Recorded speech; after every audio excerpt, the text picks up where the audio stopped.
Hey guys! இந்த உலகத்துல சில பவர் கண்களுக்கு தெரியாது. ஆனா அது லைஃபையே மாத்திடும். காற்ற பார்க்க முடியாது. ஆனா அதுதான் மரத்த அசைக்குது. அதே மாதிரி ஒரு பெரிய பவர் உங்களுக்குள்ள இருக்கு. அத பார்க்க முடியாது. ஆனா அதுதான் உங்க வாழ்க்கையையே நடத்துது. என்னன்னு கேக்குறீங்களா? அதுதான் உங்க சப்கான்ஷியஸ் மைண்ட். அதாவது உங்க ஆழ்மனம். நீங்க இப்போ எங்க இருக்கீங்க? எப்படி திங்க் பண்றீங்க? எதை நம்புறீங்க? இதெல்லாத்துக்கும் பின்னாடி வேலை செய்யறது உங்க ஆழ்மனம்தான்.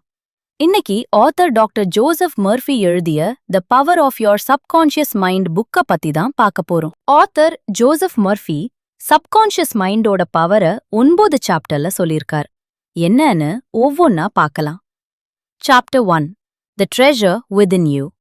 உங்களுக்குள் இருக்கும் பொக்கிஷம். நிறைய பேர் சக்சஸ வெளியே தேடுறாங்க. எப்படின்னா, ஒருத்தர் பணம் வந்தா நான் ஹாப்பி ஆயிடுவேன்னு சொல்வார். மற்றொருவர் சான்ஸ் கிடைச்சா நான் செட்டில் ஆயிடுவேன்னு சொல்வார். மற்றொருவர் யாராவது ஹெல்ப் பண்ணா நான் உயர்ந்துடுவேன்னு சொல்வார். ஆனா உண்மை என்னன்னா, நீங்க தேடுற பவர் வெளியே இல்ல, உங்களுக்குள்ள தான் இருக்கு. அதான் உங்க சப்கான்ஷியஸ் மைண்ட். அது ஒரு ட்ரெஷர் பாக்ஸ் மாதிரி, ஒரு கார்டன் மாதிரி. எந்த சீட அதுல போடுறீங்களோ அதுதான் க்ரோ ஆகும். ஃபியருங்கிற சீட் போட்டா ஃபியர் வளரும். கான்ஃபிடன்ஸுங்கிற சீட் போட்டா சக்சஸ் வளரும். Chapter 2, 2 levels of mind. அதாவது 2 மனங்கள், conscious mind and subconscious mind. உங்களிடம் 2 மனங்கள் உள்ளன. ஒன்று கான்ஷியஸ் மைண்ட், விழிப்புணர்வு மனம். இப்போது என் குரலை கேட்டுக்கொண்டிருக்கும் மைண்ட் தான் கான்ஷியஸ் மைண்ட். அது யோசிக்கும், தீர்மானிக்கும், கம்பேர் பண்ணும். மற்றொன்று ஆழ்மனம், சப்கான்ஷியஸ் மைண்ட். அது அமைதியா இருக்கும், ஆனால் மிகப்பெரிய சக்தி கொண்டது. அது விவாதிக்காது, நீங்க சொல்றத அப்படியே ஏத்துக்கும். நீங்க என்னால் முடியாதுன்னு சொன்னால் உங்க ஆழ்மனம் அதை அப்படியே உண்மையாக்கும்.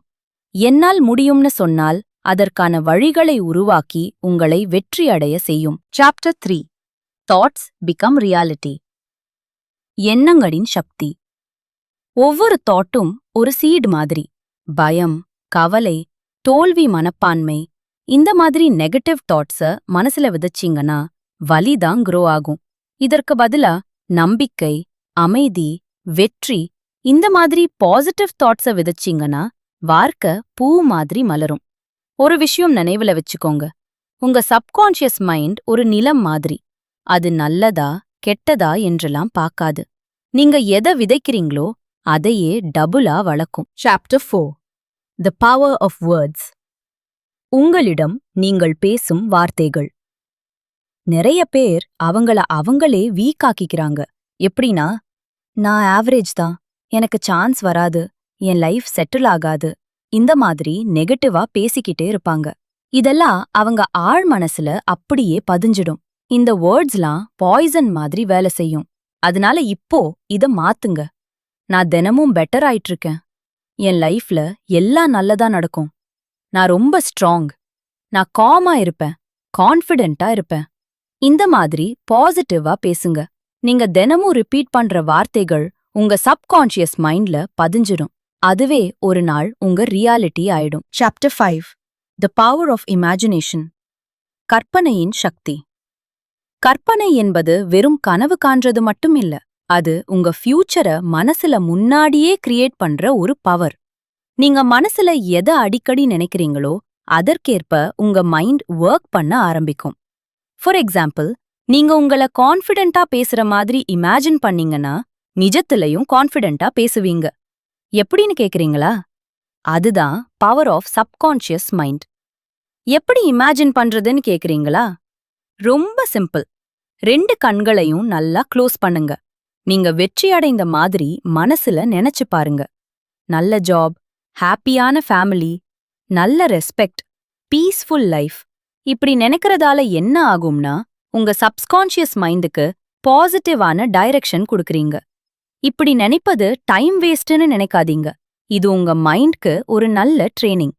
நீங்க வெற்றிய அடிக்கடி இமேஜின் பண்ணீங்கன்னா தான் உங்க சப்கான்ஷியஸ் மைண்ட் அது பிலீவ் பண்ண ஆரம்பிக்கும். அதுக்கப்புறம் உங்க ஆக்ஷன்ஸ், உங்க ஹேபிட்ஸ், உங்க முயற்சி எல்லாமே அந்த சைட் தான் போகும். Chapter 6 defeating fear. பயத்தை வெல்வது. பயம் என்பது பல நேரங்களில் உண்மையான ஆபத்தில்ல. அது ஒரு ஷேடோ மாதிரி. மனசு கிரியேட் பண்ற நெகட்டிவ் தாட் தான் பயம். இன்னும் நடக்காத விஷயத்த முன்னாடியே தோல்வியா இமேஜின் பண்றது தான் ஃபியர். ஃபார் எக்ஸாம்பிள், இன்டர்வியூக்கு போறதுக்கு முன்னாடியே நான் செலக்ட் ஆகலனா என்ன பண்றதுன்னு நினைப்பது. ஸ்டேஜ் ஏறுவதற்கு முன்னாடியே என்னால பேச முடியாதுன்னு நினைப்பது. புதிய வேலைக்கு போறதுக்கு முன்னாடியே என்ன ஆகுமோன்னு நினைப்பது. இந்த தாட்ஸ்லாம் தான் பயத்தை அதிகமாக்கும். ஆத்தர் ஜோசப் மர்ஃபி ஃபியரை எப்படிலாம் வெல்லலாம்னு 4 பாயிண்ட்ஸ்ல சொல்லிருக்கார். First step, stop and breath. பயம் வந்த உடனே பயப்படுறத ஸ்டாப் பண்ணிட்டு டீப் பிரெத் எடுங்க. மூச்ச மெதுவாக உள்ள இழுத்து வெளிய விடுங்க. இதனால் பாடி காம் ஆகும். Second step, change the thought. Negative thoughts மாத்துங்க. என்னால இது முடியாதுன்னு நினைக்கிறதுக்கு பதிலா நான் ட்ரை பண்ணுவேன், என்னால இது முடியும்னு நினைங்க. Third step, take small action. பயமா இருந்தாலும் ஒரு ஸ்மால் ஸ்டெப் எடுங்க.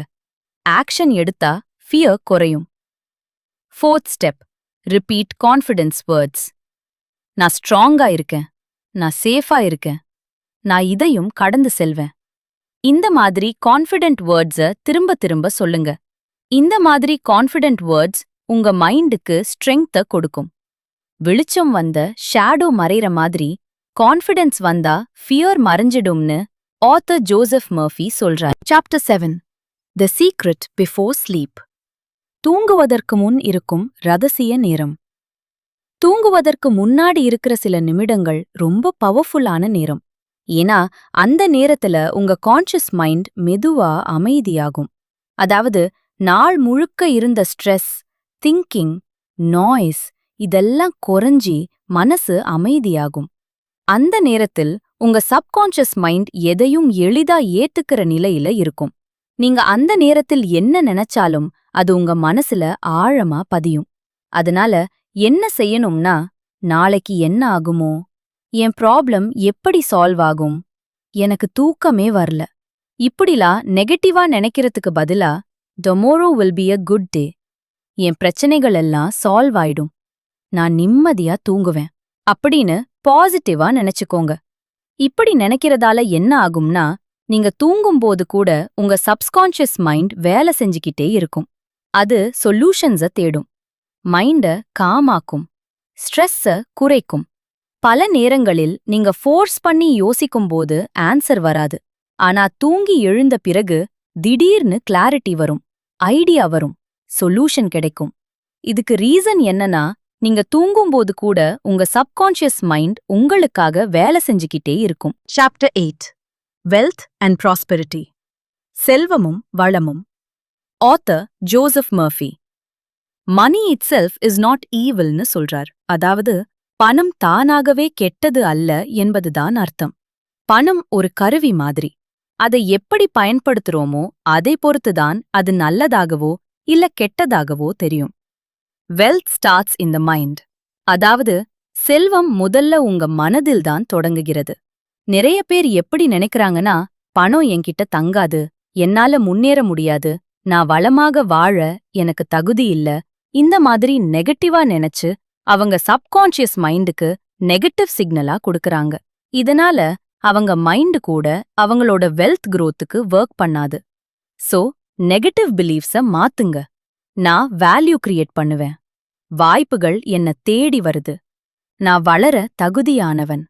இந்த மாதிரி பாசிட்டிவா நினைச்சா சப்கான்ஷியஸ் மைண்ட்ல பாசிட்டிவ் சிக்னல் ஸ்டோர் ஆகும். அதனால உங்க சப்கான்ஷியஸ் மைண்ட் உங்களோட வெல்த் growthக்கு ஒர்க் பண்ணும். வெளியில அதுக்கேத்த மாதிரி ரிசல்ட் கிடைக்கும். Chapter 9 the healing power of forgiveness. மன்னிப்பின் குணப்படுத்தும் சக்தி. கோபம் என்பது மற்றவரை விட முதலில் உங்களையே அதிகமா காயப்படுத்தும். யாராவது பிடிக்காத மாதிரி நடந்துக்கிட்டாங்கன்னா, அதையே டே ஃபுல்லா நினைச்சு கோபப்பட்டீங்கன்னா, அது உங்க சப்கான்ஷியஸ் மைண்ட்ல ஸ்டோர் ஆயிடும். இதனால ஸ்ட்ரெஸ் உங்களுக்கு தான் வரும், அமைதி உங்களுக்கு தான் போகும். பழைய காயம், மனக்கசப்பு, வெறுப்பு இதெல்லாம் மனசுல வெச்சுக்கிட்டே இருந்தா அது விஷம் மாதிரி பரவி உங்க மன அமைதிய கெடுக்கும். வெளிய சிரிச்சாலும் உங்க மனசுக்குள்ள அமைதி இருக்காது. நீங்க மன்னிக்கும்போது, நான் இந்த வலிய விடுறேன், நான் அமைதிய தேர்வு செய்றேன், இது என்ன கட்டுப்படுத்தாது அப்படிங்கிற சிக்னல்ஸ் உங்க சப்கான்ஷியஸ் மைண்டுக்கு போகும். அப்புறம் உங்க மைண்ட் ஹீலாக ஸ்டார்ட் ஆயிடும். மன்னிப்பது என்பது மற்றவர்கள் செய்தது சரி என்று ஒத்துக்கிறது இல்ல. அவர்கள் தவறு செய்திருந்தாலும் அதனால் உங்களுக்கு ஏற்படும் மன வலியிலிருந்து உங்களை விடுவித்துக் கொள்வது. இதனால் என்ன ஆகும்னா உங்க மனசு லேசாகும், மைண்ட் கிளியர் ஆகும், நல்லா யோசிக்க முடியும், சந்தோஷமா இருக்க முடியும், அமைதியா வாழ முடியும். ஆத்தர் ஜோசப் மர்ஃபி சொல்ற ஃபைனல் மெசேஜ் என்னன்னா, லைஃப் ஒரே நாள்ல மாறாது. ஆனா ஒரு நல்ல தாட்ல ஸ்டார்ட் ஆகும், ஒரு நல்ல வேர்ட்ல ஸ்டார்ட் ஆகும், ஒரு புதிய பிலீஃப்ல ஸ்டார்ட் ஆகும். இன்னையில இருந்து உங்கள இன்சல்ட் பண்ணாதீங்க, உங்கள சந்தேகப்படாதீங்க, உங்க மைண்ட்ல நெகட்டிவ் தாட்ஸ விதைக்காதீங்க. ஏன்னா உங்களுக்கே தெரியாம ஒரு பெரிய பவர் உங்களுக்குள் இருக்கு. அது உங்க சப்கான்ஷியஸ் மைண்ட். நல்லத நினைங்க, நம்பிக்கையா பேசுங்க, உங்க மைண்ட ஃப்ரெண்டாக்குங்க. ஒரு நாள் நீங்க தேடிய வாழ்க்கை உங்களை தேடி வரும்.